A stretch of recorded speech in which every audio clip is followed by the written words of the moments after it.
Bonjour les amis, alors vous êtes posés sur un carton pour être à peu près à ma hauteur et moi je suis posée sur mon canapé avec ma tisane. Alors cette vidéo n'est absolument pas préparée, n'est pas prévue non plus, j'ai eu l'envie de la faire, j'ai eu cette envie là ce matin. Je pense qu'elle va finir sur YouTube, mais pas tout de suite. On va aller directement dans le sujet parce que vraiment, pour que ça soit voilà, direct, je tourne pas autour du pot. À l'heure où je vous parle actuellement, je suis enceinte, c'est bizarre de le dire, de 11, enfin je suis à 11 SA, 11 semaines d'aménorrhée, bref, et donc 9 semaines de grossesse. Et pourquoi je fais cette vidéo ? Ben en fait déjà parce que j'ai tellement envie de partager ce que je ressens, ce que je vis depuis ce tout début de grossesse. Comment ça se passe pour moi, etc. Que du coup je me suis dit que j'allais le faire en vidéo. Je suis pas quelqu'un qui me livre énormément, même c'est vrai, je pense que ça surprendra peut-être certaines personnes de ma famille. Qui vont peut-être découvrir des choses en écoutant cette vidéo, mais en fait je sais pas, j'ai envie d'utiliser ça un petit peu comme un journal de bord où je partage ce que je ressens, ça me libère, ça me fait du bien et en même temps je me dis que ça peut vachement aider d'autres personnes, d'autres femmes, parce que ben, c'est exactement ce que je fais depuis le début de ma grossesse. Je regarde des vidéos sur la grossesse pas mal, j'en ai regardé quelques-unes, notamment de, je sais pas si vous connaissez, mais de Jill, de Gaëlle Garcia Diaz et de Shera. Elles ont fait des vidéos où elles étaient toutes les trois, etc. Bref. Et des vidéos mais complètement décomplexées et j'ai adoré, j'ai éclaté de rire par moments. Et je me suis dit, mais en fait j'ai tellement besoin moi aussi de partager ce que je vis, ce que je ressens. Tant pis si je parle dans le vent, je m'en fiche, ça me fera du bien à moi, mais si ça peut aider des personnes ou si ça peut intéresser des personnes de vivre ce que je vis, et je vais vous partager le bon comme le moins bon, parce que pour moi c'est très très important de partager les deux, le bon et le moins bon, et je tiens à préciser que quand je partage le bon, ça ne veut pas dire que les personnes qui vivent ça différemment n'ont pas le droit de le ressentir et inversement. Je ne sais pas si c'est très clair ce que j'ai dit, mais bon, voilà, parce que je le vois sur les réseaux sociaux. Quand les femmes parlent beaucoup du négatif, elles sont vachement soutenues, c'est super. La parole est vachement ouverte à ça, de plus en plus. Mais par contre, quand il y a des personnes qui montrent que tout se passe super bien, que c'est hyper positif, elles vivent leur grossesse trop bien ou le postpartum trop bien, ben, de suite elles se prennent une vague de haine parce que ouais mais c'est vachement humiliant pour celles qui le vivent mal, enfin voilà, et je trouve ça super dommage parce que oui, il y a des femmes qui vivent ça très mal et c'est important de le dire, mais il y a aussi des femmes qui le vivent très très bien et c'est important de le dire. Bref, c'était la petite parenthèse. Et donc moi, mon objectif ici en fait c'est juste de faire un petit suivi aussi pour moi, un petit journal de bord, et puis si ça peut aider certaines personnes, ça sera sûrement des vidéos blabla peut-être un petit peu longues, mais voilà l'objectif de cette vidéo. Oh bah voilà, ça commence bien, je me renverse de la tisane dessus, heureusement elle commence à refroidir, on adore. Alors, je vais vous rapprocher un tout petit peu. En fait, donc j'ai appris ma grossesse un jeudi soir, et si je dis pas de bêtises, c'était le 24 novembre, jeudi 24 novembre, après une semaine de retard de règles. À savoir que, pour vous poser le contexte, je me marie au mois de juin 2023. Et pour moi, c'était hors de question de tomber enceinte. Bon, je ne prends plus de contraception depuis pas mal d'années maintenant, parce que voilà, pour moi, je veux plus prendre ce genre de choses. Donc, je faisais très très attention et jusqu'à présent, ça avait très bien marché. Voilà. Mais, donc pour moi, pour nous, avec mon chéri, c'était vraiment... enfin voilà, on n'envisageait pas du tout avoir un enfant, que je tombe enceinte avant. Pas pour une question voilà, de religion ou quoi que ce soit. Après, je respecte le choix de chacun vraiment. Mais plus par rapport à un côté pratique. Voilà, on ne sait pas trop comment je la fatigue, tout ça. Puis le ventre, la robe, enfin voilà. C'était plus par rapport à ça. Et on s'était dit, voilà, on fait le mariage. Et après, voilà, on la prendra cool. Et puis, on envisagera le bébé. Et moi, je vous avoue que ça m'arrangeait un petit peu parce que dans ma tête, ça me faisait très peur. Et qu'au fond de moi, j'étais même pas sûre d'en vouloir vraiment un. Mais pas forcément par rapport à moi, mais plus par rapport à la... C'est peut-être très verso de dire ça, oui, je suis verso, mais par rapport au monde actuel, quoi. Enfin, voilà. Franchement, j'étais pas sûre. Il y avait enfin voilà, il y avait aussi ma santé, puisque j'ai une maladie auto-immune, une rectocolite hémorragique diagnostiquée depuis 2020, septembre 2020, qui est en phase de rémission avec un traitement qui fonctionne très bien. Mais du coup, voilà. Donc, une semaine de retard de règles. Et j'ai complètement mis ça sur le coup du stress parce qu'en fait, je devais faire un petit point avec ma gastro-entérologue, justement. Mes prises de sang, mon traitement, on devait faire le point. Et je vous avoue que j'ai un petit peu développé un genre de traumatisme autour de ces rendez-vous parce que ça a tellement été difficile au début de ma maladie, où on a eu du mal à me trouver un traitement, j'ai tout le temps manqué de fer, c'était compliqué, j'ai été hospitalisée à 2 reprises, que du coup j'appréhendais beaucoup ce rendez-vous, qui finalement s'est très très bien passé, tout va bien, vraiment voilà, mes résultats d'analyse de sang sont de mieux en mieux. Voilà, tout s'est bien stabilisé. Ce qui est finalement très très bien vu que j'ai appris ma grossesse juste après. Donc c'était bien, quoi, ça tombait bien. Et moi je mettais ça sur le coup du stress. Voilà, j'ai pas mes règles. Ça m'était déjà arrivé d'avoir 2-3 jours de retard, mais jamais une semaine. Et franchement, pour le coup, je vous avoue, j'ai complètement fait l'autruche. Je me suis dit non, mais c'est sûr, elles vont arriver, c'est sûr. C'est sûr, elles vont arriver. Là, t'es stressée, peut-être t'es pas bien, t'es fatiguée.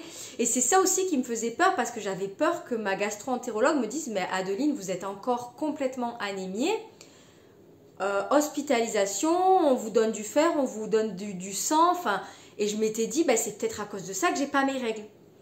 Mais bon, je réfléchissais, je me suis dit quand même, je l'aurais ressenti. Enfin, j'aurais été extrêmement fatiguée. Enfin, mais vraiment, je me suis dit, c'est le stress, quoi. C'est ça, c'est ça. Et le rendez-vous se passe super bien. Et du coup, je me suis dit, bon, mes règles ne vont pas tarder à arriver. Mais, par précaution quand même, avec mon chéri, il me dit, je vais acheter deux tests de grossesse. Et je me dis, bon, je le ferai demain matin. Mais vraiment, moi, j'étais pas stressée. Enfin, je me suis dit, oui, c'est bon, je le ferai demain matin. C'est bon, on verra, quoi. D'ici là, j'aurai mes règles. Et mon chéri me dit, ah non, mais t'attends pas demain matin, tu le fais maintenant. Lui, il était encore au travail. Il me dit, non, mais fais-le maintenant, au moins, voilà. J'ai dit, oui, mais c'est mieux avec le premier pipi du matin. Et en fait, j'ai des frissons d'y repenser. Donc, je fais mon test. Il finissait le travail genre un quart d'heure après, et après, il allait rentrer, quoi. Je fais mon test et là je vois le positif mais direct. Donc autant vous dire qu'un positif le soir, le lendemain matin, voilà quoi, c'était positif aussi. Donc je fais un test positif et là panique à bord. Moi vraiment ma réaction ça a été la panique à bord. Je me mets à pleurer de suite. J'étais sur les chiottes avec mon test. Voilà, super. J'en rigole maintenant. Et j'envoie un message à mon chéri, j'ai dit écoute appelle-moi, mais lui il était persuadé que je lui faisais une blague. Il s'est dit ouais c'est bon, elle me fait une blague. Et en fait quand je décroche, il m'appelle, et quand je décroche et qu'il m'entend pleurer, il comprend en fait, il comprend direct. Et il me dit, non, t'es pas sérieuse. Je dis, si, si, c'est positif. Il me dit, oh putain. Mais c'était... Enfin... Ouais, c'était vraiment le... Oh là là, putain. Enfin, c'était vraiment la surprise, quoi. Inattendue. Et puis le truc de... Oh putain, mais non, mais pas maintenant, quoi. C'est non, non. Enfin, voilà. Et donc il me dit bon écoute je me change et je rentre. Donc il est rentré. Moi je pleurais, je pleurais, je pleurais. Je me suis dit qu'est-ce que je fais? J'en parle pas. Et en fait j'étais tellement mal que j'ai appelé ma mère. J'ai appelé ma mère direct. Maman. Bref, en larmes totales. Moi ma mère qui comprenait pas, surtout quand je lui annonce la nouvelle, elle me dit mais c'est une mauvaise nouvelle. Je dis mais non, mais maman, on va se marier. Enfin, qu'est-ce qu'on... Enfin, vraiment, c'était tout se mélanger dans ma tête. Je me disais le mariage, on va l'annuler. C'est pas possible. Et puis comment on va faire? Enfin, moi, mon entreprise, ça fait à peine 1 an et demi qu'elle existe et j'arrive tout juste à m'en sortir. Et encore, voilà, je me dis, mais mon... Enfin, voilà, j'étais vraiment... Je me disais, mais mon Dieu, comment on va faire, quoi? Panique à bord. Bon, avec ma maman, elle m'apaise, voilà, elle me dit bon, enfin voilà, pour elle c'était vraiment une bonne nouvelle, mais elle osait à peine me féliciter parce que moi j'étais dans un état vraiment de panique totale. Donc, ben, j'attends mon chéri après, franchement, je me souviens, j'étais là à cette place-là sur le canapé et j'ai bloqué pendant 20 minutes que mon chéri arrive, j'ai bloqué. Je n'arrivais plus. Enfin voilà, j'ai bloqué, j'étais comme ça. Vraiment, pendant 20 minutes, j'ai bloqué. Mon chéri rentrait, on s'est regardé, on a dit putain, mais qu'est-ce qui nous arrive quoi? C'était vraiment, je sais pas, c'était hors du temps. C'était tellement. Mais on était tellement à 1000 lieues de s'imaginer ça en fait que. On s'est pris un coup de massue, vraiment, dans la tête. On s'est pris un coup de massue. On n'était même pas en train de se dire, ben voilà, ça y est, on essaye d'avoir un bébé. Non, on savait que potentiellement, peut-être, ça viendrait à l'ordre du jour. Mais vraiment, pas à ce moment-là, quoi. On n'était même pas en mode, vas-y, on essaye d'avoir un enfant, quoi. Donc, ça a été complicado. Ça a été compliqué, je n'ai pas dormi de la nuit, la première nuit où je l'ai appris. Le lendemain matin, je me lève en même temps que mon chéri, je fais le deuxième test positif. J'appelle mon médecin traitant qui me fait une ordonnance pour une prise de sang. Je fais la prise de sang, effectivement, je suis enceinte. J'ai les résultats le soir, je suis enceinte. Et puis, ben voilà, alors on a décidé de le dire de suite, enfin, donc ma mère forcément était au courant direct puisque je l'avais appelée en pleurs et on l'a dit, ben, le lendemain on l'a dit à ses parents, à mon chéri aussi. Mais moi ça, je vous avoue que ça a été compliqué, mais je pense aussi même pour mon chéri, même si je ne veux pas parler pour lui. Parce qu'on nous a félicités. Après, ma maman, elle m'a dit, bon, bah quand même, félicitations et tout, c'est bien, c'est chouette. Bon, bah t'es contente? Moi, j'étais là, oui, oui, oui. Enfin, même aux parents, à mon chéri, félicitations. Enfin, ils étaient super émus, tout ça. Et ça faisait plaisir, hein. Mais franchement, enfin... Moi, j'étais vraiment dans un état second. Je pense que j'étais vraiment sous le choc, vraiment. Je pense qu'avec mon chéri, il nous a bien fallu 2, peut-être 3 semaines pour réaliser à 100%. Je suis allée très rapidement voir une gynéco. Je crois même 5 jours après, j'ai eu un rendez-vous très vite pour confirmer la grossesse, avec qu'elle était bien à l'intérieur de l'utérus. Puis 2 semaines plus tard, on y est retourné à nouveau, cette fois-ci avec mon chéri, pour voir que ça évoluait bien. Il y a un enfant, voilà, tout va bien. Et là, on y retourne. À l'heure où je tourne cette vidéo, nous sommes le 12 janvier. J'ai pas encore annoncé ma grossesse sur les réseaux, on va dire, voilà. Je pense que je le ferai là à la fin du mois. Et on retourne la semaine prochaine chez la gynéco pour l'échographie principale du premier trimestre. Et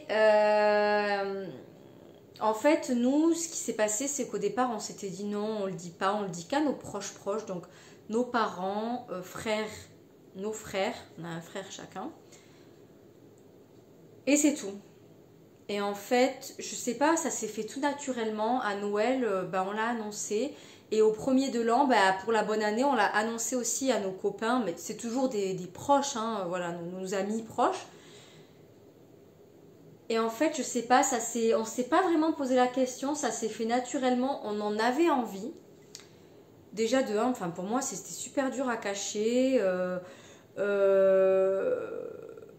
Pas que mon ventre se voyait forcément, même si là il commence à se voir un petit peu, mais c'était quand même pas évident à cacher. Et puis cette histoire de faire attention à ce que tu manges, en plus c'était vraiment juste avant les fêtes, donc le foie gras, si c'est du foie gras fait maison, autant te dire que c'est mort. C'est du foie gras vraiment qui est en conserve, qui a été bien cuit. Le saumon fumé c'est mort, la viande pas cuite c'est mort, enfin voilà. Tous ces trucs-là, c'était pas... Voilà, donc il fallait faire super gaffe, mais pour pas se faire griller, c'était aussi compliqué. Et en même temps, en fait, on s'est... Voilà, très vite, moi, j'ai vraiment ressenti le besoin de le partager.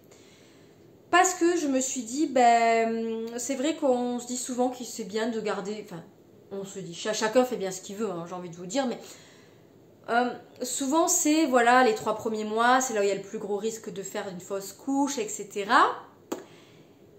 et moi, je me suis dit, mais si ça arrive, je touche du bois, mais j'aurais besoin de mes proches, du soutien de mes proches pour passer cette étape. Donc, vaut mieux qu'ils soient au courant, en fait, finalement, plutôt qu'ils apprennent la nouvelle comme ça, comme un cheveu sur la soupe, si vraiment ça venait à arriver. Chose que je n'espère pas, quoi, mais... Bien évidemment, mais voilà, je me suis dit ça déjà dans un premier temps. Et je pense aussi que inconsciemment, ça nous a vachement aidé avec mon chéri à le réaliser pleinement. Parce que mine de rien, moi je pense même à Noël, tout ça, j'étais vraiment encore, même si j'étais déjà un peu dans ma grossesse, voilà, la petite application qui montre l'évolution, voilà, je commençais à regarder 2-3 petites choses, à réfléchir à 2-3 petits trucs, mais en fait, ça paraît, on sait que c'est là, mais en même temps, on réalise pas que c'est vraiment là. Et moi, de le dire, ça m'a permis vraiment je sais pas si vous voyez ce que je veux dire, de l'ancrer dans le moment présent, de le rendre plus réel, voilà, de le rendre plus réel, et donc de m'aider aussi quelque part à l'accepter plus facilement, parce que mine de rien, voilà, comme je vous le disais, il y a bien eu 15 bons jours, je pense, où ça a été un peu compliqué. Moi déjà j'ai pleuré tous les jours pendant 15 jours quand on l'a appris. Et puis petit à petit, voilà, hein, on s'est dit, bon, qu'est-ce qu'on fait? Le mariage, on le reporte? Oui, mais on va le reporter, il y aura un bébé. Est-ce qu'on va avoir envie de se replonger dans des préparatifs mariage avec un nourrisson? Il va nous prendre toute notre attention, etc., etc. Et finalement, on a décidé de le maintenir. Moi, je me dis, voilà, c'est que le bébé, il devait arriver maintenant. C'est que c'était le timing parfait. J'ai confiance que tout va très bien se passer, que je vais être en forme. On est hyper soutenus, on a une chance énorme, on est soutenus par nos parents respectifs.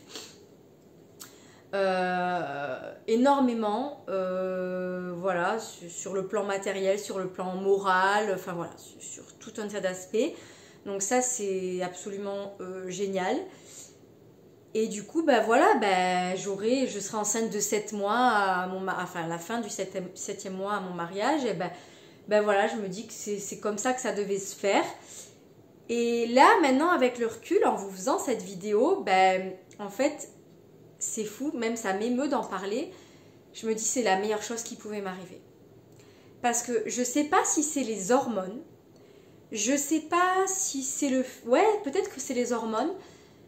Mais je suis complètement détachée de toute cette charge mentale qui peut y avoir derrière les préparatifs du mariage, l'arrivée d'un bébé.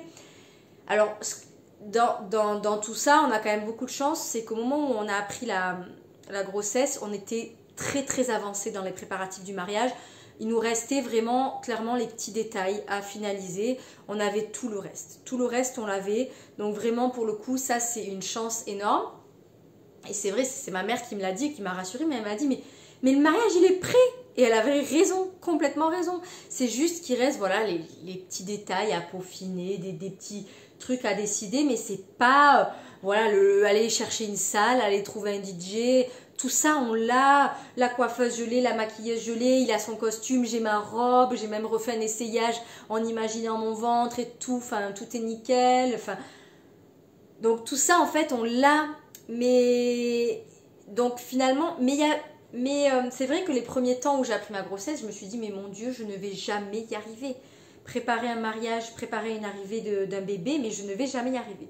Et en fait, plus on a avancé dans le temps, je pense qu'il y a les hormones, il y a aussi quand même une fatigue un peu plus présente, bien qu'elle soit très gérable. Je n'ai pas de nausées, etc. Merci mon Dieu. Mais, ouais, peut-être les hormones. Franchement, je ne saurais pas vous dire. J'ai... Ouais, cette charge mentale, vous savez, c'est toutes ces choses qu'on a à faire. Quand je pense au mariage, je sais qu'il reste encore pas mal de choses à faire. Et par le passé, j'avais souvent tendance à me laisser submerger, à me dire, mon Dieu, mais oh là là, mais catastrophe, mais fou, mais oh, ça va pas assez vite, et ça avance pas, il faut faire ci, ça. Cette to-do list qui est longue, et puis qui nous travaille. Ben en fait, moi, je sais qu'elle est là, hein, cette liste. Même pour elle a encore plus grandi, puisqu'il y a en plus un bébé, l'arrivée d'un bébé à préparer. Mais je sais pas, elle est secondaire en fait. Elle est complètement secondaire parce que ma priorité finalement à l'heure d'aujourd'hui, c'est ma famille, mon couple, moi, ma santé, mon bébé, sa santé. C'est notre bien-être à nous, quoi, dans notre cocon. Mais aussi et surtout, en fait, je sais pas comment vous l'expliquer. Peut-être que ça paraîtra perché pour certains, mais c'est pas grave. J'ai une confiance absolue. Je suis émue en le disant, mais j'ai une confiance absolue que tout va se passer exactement comme ça doit se passer. Donc en fait, ça me permet un peu de lâcher. Et honnêtement, je pense sincèrement que les hormones m'y aident beaucoup parce que avant, j'arrivais pas si facilement à lâcher, je vous le dis clairement. Donc ça me permet vraiment de lâcher et d'avoir cette confiance et cette foi de me dire que voilà, chaque chose en son temps. Bon, il y a encore des petites choses à régler pour le mariage. Des fois, je regarde la liste et je me dis, tiens, il faudrait que je fasse ça. Et puis finalement, je me dis, non, je sais pas, je sens que c'est pas le moment. Et puis, il y a des choses qui se font naturellement. Il y a des choses, ça faisait un moment par exemple, ça faisait un moment que je cherchais une coiffeuse, que je me disais, bon, qu'est-ce que je fais, que j'avais des numéros, mais je les appelais pas. Je me suis dit, non, c'est pas le moment. Puis là, avec les fêtes de fin d'année, tout ça. Et puis bon, là, ce matin, j'ai trouvé ma coiffeuse. Voilà, ça s'est fait d'une facilité. Donc en fait, je sais pas, j'ai vraiment cette confiance, mais cette foi profonde que tout va bien se passer et que toutes les questions peut-être qui sont encore en suspens maintenant, en suspens, là, les réponses, elles viendront simplement au moment voulu. Donc je pense vraiment que c'est les hormones qui m'aident beaucoup. Mais donc je profite. Franchement, je profite parce que de ne pas ressentir cette charge mentale, vous savez, qui vraiment... Enfin, moi, en tout cas, des fois, elle avait tendance à me ronger, vraiment. Ça me fait un bien fou. Elle est là. Des fois, j'y pense. Mais en fait, je sais pas comment vous dire. J'ai tellement pas la force. Je me dis, mais Adeline, ne t'épuise pas, en fait. Ça sert à rien de t'épuiser, à te ronger le cerveau, à penser à tout ça.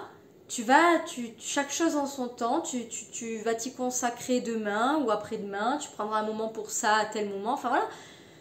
En fait, j'arrive de moins en moins à anticiper les choses trop à l'avance et en fait, c'est tant mieux parce que ça me fait beaucoup, beaucoup de bien et ça me permet de vivre en tout cas ma grossesse de façon assez cool sur le plan physique.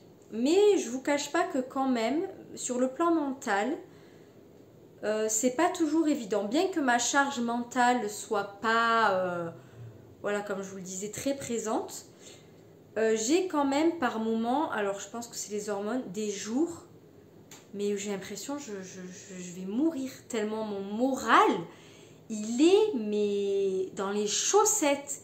Heureusement, c'est rare. Depuis le début de ma grossesse, ça a dû arriver 2 journées. Mais waouh! Franchement, il y a même eu un jour où je me suis dit non, c'est pas possible, je suis en train de faire une dépression. Je vais appeler mon médecin et je vais lui dire ça va pas, voilà. Et le lendemain, ben, pompelope quoi. Pompelope, tout va bien, allez, c'est bon, voilà. Les hormones. Les hormones! Donc, ça, c'est un peu plus dur mentalement. Après, je sais pas si c'est le fait que je sois hypersensible de base ou pas, j'en sais rien, mais voilà. Je pleure. Il peut m'arriver par moments de pleurer sans raison particulière. Il va y avoir des fois le soir, d'un coup, bam, coup de blues, et puis je me mets à pleurer quoi. Et mon chéri me dit mais qu'est-ce qu'il y a? Je dis non mais je sais pas. Et puis je lui dis j'ai peur et est-ce que notre couple il va être solide? Est-ce qu'on va s'en sortir? Voilà, toutes ces peurs finalement qui sont légitimes, mais qui d'un seul coup, alors que juste avant je me disais non mais t'inquiète Adeline, ça va le faire, fais-toi confiance. T'as vécu des trucs douloureux dans ta vie, des trucs difficiles, tu t'en es toujours sorti, il n'y a pas de raison pour que là, avec ton chéri, ça, vous en sortiez pas. Mais puis d'un coup, ben, bam, quoi, les grosses larmes, vraiment, et gros chagrin, mais gros chagrin, quoi. Hein. Et puis besoin d'être consolé, voilà, et d'être rassuré. Et donc ça, vraiment, je pense que c'est les hormones parce que des fois, ça arrive, mais vraiment sans prévenir, quoi.